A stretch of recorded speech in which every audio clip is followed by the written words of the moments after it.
A Copa do Mundo está chegando e todo mundo se pergunta, será que o Brasil vai ser hexa? Nesse vídeo eu trago a real, comparando a seleção brasileira com outras 5 seleções que eu vejo como favoritas para a Copa do Mundo e ranqueando cada uma delas. Eu vou citar a Alemanha para abrir esse ranking, mas eu não vejo ela como favorita, de verdade, então eu já vou direto para minha 6ª colocada, Inglaterra. A Inglaterra que deve ir a campo tem um time titular base com Pickford do Everton no gol, James do Chelsea, Stones do City, Guerri também do City e O'Reilly do Manchester City. Rice do Arsenal, Anderson do Nottingham Forest, Bellingham do Real Madrid, Saka do Arsenal, Rashford do Barcelona e Kane do Bayern de Munique. Eu vou trazer as escalações iniciais de cada seleção aqui com os times que eu acho que dá pra ter uma noção, pra quem não acompanha muito, da força de cada time. O que mais impacta na Inglaterra, obviamente, é o Harry Kane. Uma temporadaça do centroavante inglês pelo Bayern de Munique. Pra mim hoje, disputando o título, se não tivesse Copa do Mundo, estaria entre os favoritos pra ganhar a bola de ouro, mas a gente sabe como que a Copa do Mundo pesa muito. Então, a sorte da Inglaterra ter um cara tão acima da média quanto o Kane, eu acho que é o suficiente pra gente colocar ela entre as favoritas. Obviamente um jogador não decide, mas também sabemos o quanto que um craque é importante numa Copa do Mundo, quanto que um individual é importante para decidir jogos. Na defesa eu acho, assim, boa, tem uma zaga média, ninguém muito acima da média, mas também ninguém compromete. Você tem ali bons jogadores em todas as posições, um O'Reilly surgindo agora no Manchester City, um James que, saudável, é um dos melhores laterais direitos do mundo, o Stones que pra mim é uma incógnita, e o Guerri que estava muito bem no Crystal Palace e manteve o alto nível no Manchester City, mas eu acho que é um meio de campo, uma zaga ok. O meio de campo da Inglaterra é muito bom, Rice e Bellingham, para mim, estão entre os melhores meio-campistas do mundo, ainda que o Bellingham não tenha feito uma grande temporada. Eu acho que ele é muito subestimado pelo público brasileiro. Bellingham, ele consegue chegar à frente com qualidade, finalizar, cabeceio, usa as duas pernas, dribla, protege muito bem, não tem um passe tão refinado como um Pedri, que eu vou citar daqui a pouquinho, mas é um meio-campista muito completo, que pode jogar tanto chegando mais à frente, quanto organizando um pouco mais de trás. Você ainda tem o Anderson, do Nottingham, que é um meio-campista de um passe muito qualificado. As pontas, acho que é um pouco abaixo da média nessa temporada. O Rashford até teve alguns bons momentos, assim como o Saka, mas não acho que estão entre os melhores pontas do mundo. O Saka é um pouco abaixo nessa temporada em relação ao que a gente já viu dele. E o Harry Kane, eu já falei aqui. Em relação ao coletivo, a Inglaterra chegou à final da Euro de 2024, perdendo para a Espanha, num jogo que a Espanha foi particularmente bem superior. E aí o Thomas Tuchel assumiu em janeiro de 25. Historicamente, se você pegar o currículo de cada treinador da seleção brasileira, o Tuchel é um dos melhores à disposição de cada seleção, porque já chegou em final de Champions, já ganhou com o Chelsea, chegou com o PSG, foi vice, fez um bom trabalho no Chelsea, chegando no Mundial, enfim, nem lembro por que ele foi demitido do Chelsea. O Chelsea também demite treinador o tempo inteiro, mas em 1 ano e meio de seleção, ele não conseguiu emplacar aquele futebol vistoso que ele já demonstrou, por exemplo, no Borussia Dortmund. Adorava o Dortmund do Thomas Tuchel. Então, teve uma convocação polêmica também, deixando grandes nomes como Foden e Palmer. Não tô nem entrando aqui no mérito se eles mereciam ser convocados ou não, mas rendeu polêmica lá na Inglaterra. E hoje a Inglaterra é um time muito mais reativo e que pode surpreender se encaixar. Mas eu trato como um pouco abaixo das outras 5 aqui, eu acho que as outras 5, porque tanto coletivamente quanto individualmente não me empolga tanto assim. Em 5º lugar, talvez aqui você comece a me xingar, mas eu coloco a Argentina. E calma que eu vou explicar por quê. O time base da Argentina tem Martínez no gol, do Aston Villa, Molina do Atlético de Madrid na lateral direita, Romero do Tottenham e Otamendi do Benfica tá indo pro River na zaga, e Tagliafico do Lyon na esquerda. O meio de campo com Enzo Fernandes do Chelsea, McAllister do Liverpool, Depou do Inter Miami e Thiago Almada do Atlético de Madrid. Messi do Inter Miami e Julián Álvares também do Atlético de Madrid. É um time muito próximo ao que foi campeão do mundo 4 anos atrás. A exceção é a saída do Di Maria e pela entrada do Almada, o que já demonstra um pouco que caiu um pouco de nível. E eu acho que esse é a principal chave para eu não apostar tanto assim na Argentina. E aí, ponderem as minhas críticas, tá? Vou citar argumentos contra, mas também a favor. Só que, além de ser muito difícil um time ser bicampeão consecutivamente, não tô falando que isso é possível, mas estatisticamente é uma coisa improvável. Só Brasil e Itália conseguiram, e mesmo assim a Itália na década de 30 e o Brasil em 58 e 62. Para vocês terem o tamanho de como isso é difícil, a Argentina tem um time envelhecido. Então, obviamente, tá, assim, não tem dúvida nenhuma que esse time de hoje da Argentina, ele é pior que o de 2022. Você pode falar que dos titulares aqui, quem melhorou, quem está em um nível acima do que estava em 2022, só 3. Enzo, McAllister e Julián Álvares. Nos demais aqui, incluindo o Messi, que eu vou falar dele daqui a pouquinho, todos decaíram de nível, todos estão mais velhos. e a Argentina ainda chega na Copa cheio de problemas físicos. Claro que no final das contas isso não pesa tanto, se conseguir se classificar, os jogadores vão pegando ritmo, isso acaba não influenciando tanto assim. Mas é um time envelhecido, por exemplo, com algumas peças-chave sem o Di Maria, com o Depou, que eu acho que já não consegue mais fisicamente entregar o que ele entregava em 2022. Você tem um banco razoável, você tem algumas opções no banco que podem ajudar esse time a ter um pouco mais de frescor, como o Nico Paz, do Como, um baita meio-campista, Lautaro Martinez, é atual campeã, e agora já indo pro lado positivo, né? É atual campeã, tem muito entrosamento, um time cascudo, experiente e, obviamente, tem o Messi, né? Tem o Messi, tem um técnico que tá no comando da seleção desde 2018, mas o Messi também, e aí eu vou ter muito cuidado aqui para não me interpretarem errado, o Messi não é o mesmo de 2022. Óbvio que o Messi ainda consegue decidir jogos, só ver os gols que ele faz no Inter Miami, só que é um nível abaixo, a rotação abaixo, fisicamente. Ele não é o de 2022. Óbvio, claro, o Messi vai ficar descansando no momento sem bola, mas eu não vejo ele carregando o time nas costas tanto quanto ele fez em 2022. Sem contar também um outro ponto negativo para a Argentina, é que enfrentou muito poucos adversários de um alto nível, então acaba sendo um pouco uma incógnita também. Então por isso tudo, mesmo você tendo pesando os pontos negativos e positivos, eu coloco a Argentina sim atrás do Brasil, porque eu não vejo ela mais favorita do que a seleção brasileira para ser campeã do mundo. Mas comenta aí, você acha que o Messi ainda pode ser tão decisivo como foi na última Copa? Indo para a seleção brasileira agora, eu coloco ela em quarto lugar. Time titular base tem o Alisson do Liverpool, Wesley da Roma, Marquinhos do PSG, Magalhães do Arsenal e Alexandro do Flamengo, Casemiro do Manchester United, Bruno Guimarães do Newcastle, Luiz Henrique do Zenit, Cunha do Manchester United, Vinícius Júnior do Real Madrid e Rafinha do Barcelona. Eu gravo esse vídeo no dia 3 de junho, então pode ser que quando você estiver assistindo, a tendência seja de um meio-campista a mais aqui, mas por enquanto, esse aqui é o provável time para iniciar a Copa do Mundo. Vamos lá, analisar aqui em relação ao cenário mundial que a gente tem. Temos um ótimo goleiro, um goleiro confiável, mas que tá longe de estar no auge e precisa retomar o ritmo, então tem esse asterisco no Alisson, mas longe de ser uma preocupação no gol do Brasil.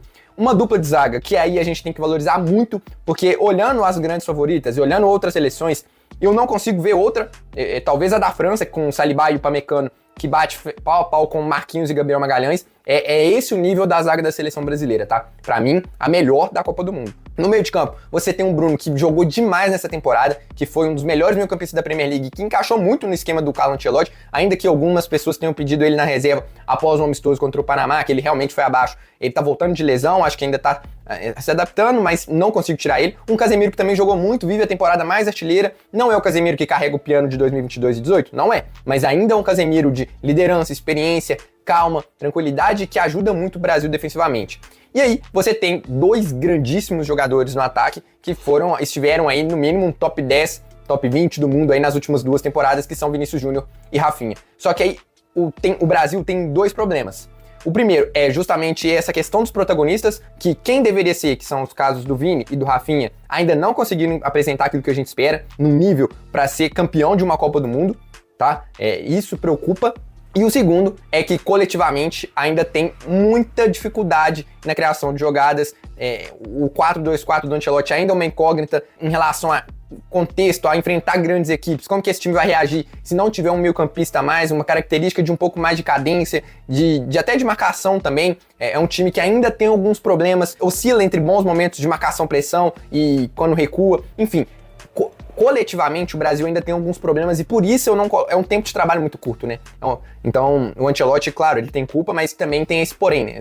Até o Casemiro tá falando, os caras trabalharam junto, foram 4 data FIFAs, cada uma tem 10 dias, eles trabalharam junto 40 dias. 40 dias não é nada, né? Pensando que também tem alguns dias de pós-jogo ali que você não pode trabalhar. Então é muito pouco, o Ancelotti vai ter um período ainda para tentar melhorar essa questão tática da seleção brasileira, mas ainda tá devendo em relação coletivamente a outros times aqui e até em termos individuais, a gente tá atrás de algumas seleções nas laterais, por exemplo, não vamos esconder que a lateral esquerda é um grande problema da seleção brasileira. Na direita, o Wesley, para mim um ótimo jogador que deve ser o lateral direito do Brasil nos próximos anos, mas que ainda é um jogador também em evolução. No ataque, beleza, sobra opções até no banco de reservas, Ryan, o próprio Neymar, que pode ser uma peça importante saindo do banco, Igor Thiago, Endrick, mas um ataque que ainda não encaixou também.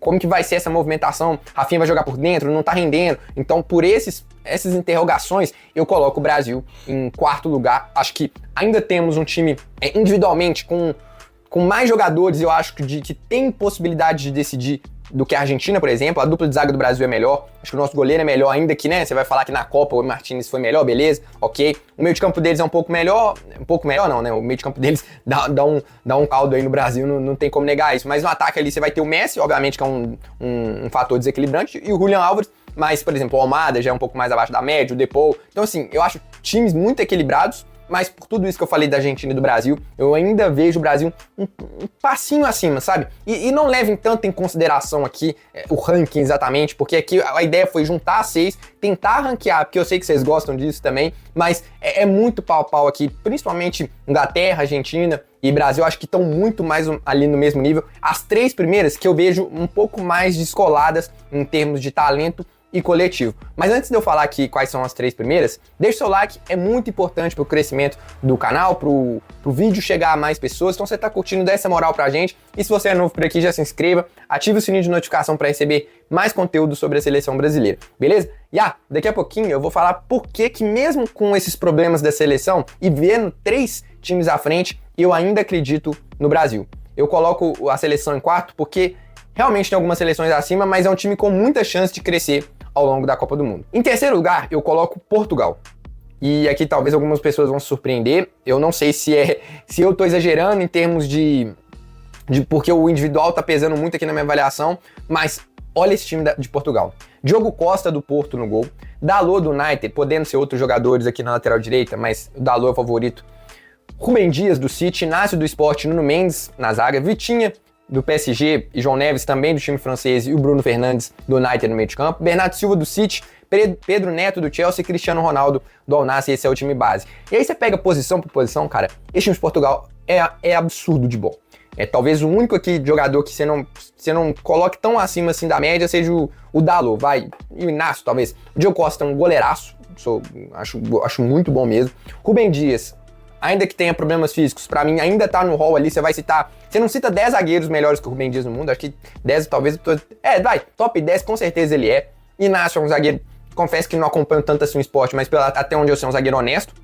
Nuno Mendes dispensa comentários, é o melhor lateral esquerdo do mundo, e por muito, você não cita um que chega perto do Nuno Mendes. Vitinho e João Neves também dispensam a apresentação. Meio campo bicampeão da Champions League com o PSG hoje, do mais alto nível que você pode encontrar no futebol mundial. Você vai ter Vitinha e João Neves. Um Bruno Fernandes batendo recordes lá no Manchester United de assistências na mesma temporada. Um Bernardo Silva que não é o mesmo de 4 anos atrás, mas é um Bernardo Silva muito inteligente, que protege bem a bola, que acha o passe, que marca, um jogador muito completo. Pedro Neto, ok, falei do Dalot, né? Acho que o Pedro Neto também é um pouco mais abaixo da média, mas ainda assim um grande time para dar profundidade ali na ponta esquerda. E o Cristiano Ronaldo, que assim como o Messi não é o mesmo de 4 anos atrás, mas assim como o Messi pode decidir o jogo em uma cobrança de falta, em um cabeceio, em uma bola que sobra ali para ele. É um cara muito decisivo. E ainda no banco você ainda tem opções para lateral direita, por exemplo, como o Matheus Nunes, o João Cancelo. O João Cancelo pode jogar na esquerda também. Então, assim, você tem muita qualidade nesse time. O meio de campo de Portugal provavelmente é o melhor da Copa, disputa aí com o da Espanha, né? É bem pau a pau mesmo, com Vitinha e com João Neves e Bernardo Silva e Bruno Fernandes. É muito controle, é muita posse de bola, é muita criatividade para um time só. Então, mesmo que às vezes o coletivo não brilhe tanto, esses caras juntos, eles podem dar liga. Só que aí, trazendo para um cenário mais negativo, o time não deslanchou com o Martínez, esse técnico da Bélgica, que eliminou a gente lá em 2018, assumiu a seleção de Portugal em 2023. Portugal foi campeão da Nations League em cima da Espanha, tá? Isso aí é até legal da gente citar, mas ele é muito criticado lá na imprensa portuguesa, porque o Portugal não joga o que o talento oferece. É um time que faltam criatividade e faltam pontas de qualidade. Por exemplo, se o Brasil tem Vini, Rafinha, Luiz Henrique, enfim, pontas não faltam pro Brasil. Em Portugal, tem ali um pouco abaixo da média, o Rafael Leão oscila muito, o Pedro Neto também, o João Félix, são 3, assim, bons jogadores, mas que tem essa inconstância no ataque de Portugal, então falta um ponto ali, e também falta um trabalho coletivamente falando, mas mesmo assim, eles conseguiram bater a Espanha na final da Nations League. O time tem dificuldade na criação de jogadas, mas individualmente, para mim, é disparado um dos times mais fortes e uma das melhores gerações que eu já vi de Portugal. E eu te falo mais, se fosse para botar num bolão, se fosse por feeling, se fosse fazer esse ranking aqui por feeling, eu não sei porquê, cara, não me pergunte, mas sabe quando você tem um sentimento ali, pô, eu apostaria em Portugal. Eu acho que para ser campeão do mundo, por feeling, tá? E aí, porque esse ranking aqui, ele é mais racional, mas se fosse olhando como de longe, assim, eu falo, pô, eu acho que Portugal chega longe, mas vamos ver como que esse time vai se comportar coletivamente. Em segundo lugar, eu coloco a Espanha, que tem um time titular base com Unai Simón do Atlético de Bilbao, Llorente do Atlético de Madrid, Cubarsí do Barcelona e Pubil do Atlético de Madrid na zaga, ao lado do Cucurella do Chelsea, Rodri do City, Fabian Ruiz do PSG e Pedri do Barcelona no meio de campo, Yamal do Barcelona, Nico Williams do Atlético de Bilbao e Oyarzabal da Real Sociedad para fechar o ataque. Só de ter o Yamal no time já te coloca como uma candidata se você tiver uma base razoável. Porque hoje, pra mim, o Yamal é o jogador que mais tem capacidade de desequilibrar uma partida sozinho no mundo. Até acima do Kane, que é um jogador que talvez coletivamente seja um pouco mais completo, consegue influenciar em mais fases do jogo, ele volta, arma o time, ele participa mais coletivamente do time. O Yamal é um cara que se ele tiver numa noite inspirada, ele vai driblar 3, 4, vai fazer um golaço, ou vai pegar uma bola de fora da área e vai acertar o ângulo. Pra mim é o jogador mais desequilibrante que tem nessa Copa do Mundo, ao lado do Mbappé, obviamente, e do Messi, né? Acho que são os 4 aí. Posso estar esquecendo alguém, mas em termos dos últimos anos que eu vejo, eu acho que são os 4 que podem decidir. Cristiano Ronaldo, né? Mas acho que o Cristiano Ronaldo depende mais de um time formar pra ele. O Yamal não. O Yamal é um cara que, tiver inspirado, ele pode decidir o jogo sozinho. Vai perder os 2 primeiros jogos da Copa, o que pode influenciar numa recuperação, mas ele é jovem. Eu aposto que se ele demorar ali 2, 3 jogos, que é o suficiente, né? Você vai perder ali talvez os playoffs e a última rodada para ter o Yamal Prime em 2 semaninhas. Eu acho que ele volta a ser um jogador de alto nível que ele é. Isso se influenciar tanto assim, né? Mas como eu disse pra Argentina, acho que no final das contas, nas fases mais decisivas, não influencia tanto assim. E aí no restante do time, você tem um goleiro confiável, não tem debate em relação a isso, e com um reserva muito bom, que é o Raya, inclusive muita gente pede o Raya como titular. O Llorente, um cara muito forte na lateral direita, defende muito bem, uma zaga inexperiente, mas que já demonstrou muita capacidade técnica no Barcelona, não, na Espanha. O Cucurella, que é para muitos o melhor lateral esquerdo defensor do mundo, acho que o Nuno Mendes é mais acima defendendo também, mas o Cucurella tá ali no top 3, top 5, defende muito bem. O meio de campo, que é sacanagem, que também joga muito assim como o de Portugal. O Rodri não é o mesmo também de alguns anos, até por causa de lesão, mas ainda é um cara muito capaz de influenciar no jogo, de ajudar o time a manter a posse de bola. Fabian Ruiz também, assim como os portugueses, fez parte do time bicampeão do PSG. Um Pedri que, cara, o jogador que a gente para assim pra ver pra jogar, né? Impressionante a qualidade técnica que ele tem de proteger a bola, de inteligência, de armar o time. Pra mim, um dos melhores meios do mundo. E aí você tem o Yamal, que eu já disse, o Nico Williams, que não fez uma temporada tão boa assim, mas que na seleção foi muito bem, por exemplo, na Euro, né? Na Euro o Nico teve um impacto muito grande. E o Oyarzabal, que, sinceramente, não me empolga tanto, mas em todos os setores aqui praticamente você tem boas opções no time da Espanha. Você tem o Zubimendi, que pode sair do banco ainda para ajudar a elevar esse meio de campo da seleção brasileira, da Espanha. O ataque realmente eu acho que não me empolga tanto assim o Nico Williams e o Oyarzabal, mas como o time funciona coletivamente, pode dar certo e é um encaixe bom pro Yamal também. Mas o problema da Espanha, problema assim, né, pra nós, é que coletivamente é o time que mais deu certo nesse ciclo. Pra maioria, a Espanha é a grande favorita ao título da Copa. Eu coloco um pouco abaixo pelos talentos individuais da França, né? Não precisa de mistério, porque só sobrou a França pra falar. A Espanha tem o Luis de la Fuente, que é o técnico desde 2023, venceu a Euro, foi vice da Nations League e fica em segundo porque tem um jogo de posse muito bom e coletivamente é muito bom. Consegue ter um time criativo, que consegue criar oportunidades, e tem um Yamal que, se estiver inspirado, é uma parada absurda. Então, assim, é uma seleção que sabe muito bem o que fazer dentro de campo, e por tudo isso é a minha segunda colocada, e como eu disse, só não fica em primeiro porque o talento da França, individualmente, me influenciou a colocar um pouquinho acima da Espanha. Pra gente ter uma noção, o time titular da França tem o Maignan do Milan, Koundé do Barcelona, Saliba do Arsenal, Upamecano do Bayern, Theo Hernandes do Al-Hilal, Tchouaméni do Real Madrid, Rabiot do Milan, Olise do Bayern de Munique, Dembélé do PSG, Doué do PSG e Mbappé do Real Madrid.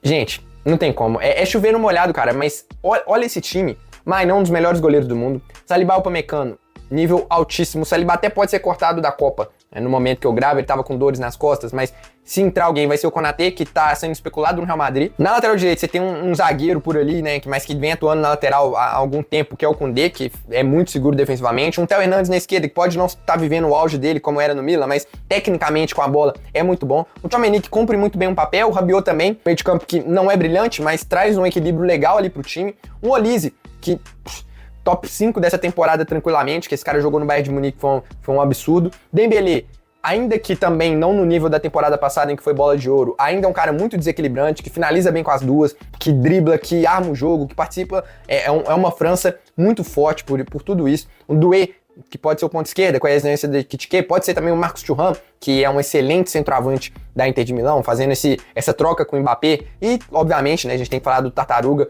o que esse cara consegue desequilibrar em jogos decisivos também é brincadeira. Então, o individual da França é muito bom, se você comparar, o elenco, né, e aí você pega no banco de reserva, você ainda tem o Barcola, você tem o Kanté e o Koné para trazer intensidade no meio de campo, o Thuram para jogar na ponta esquerda, assim como o Barcola. Cara, é muita opção, um time muito técnico, um treinador que tá na equipe desde 2012, então, né, tem experiência de sobra, e vários jogadores desses também da França também têm experiência, alguns de 2 Copas, que já foi campeão em 2018, mas vários deles foram vice em 2022, então os caras não sentem pressão, já sabem o que fizeram de errado, já sabem como que é um mata-mata de Copa e o que tem que fazer para conquistar uma Copa do Mundo.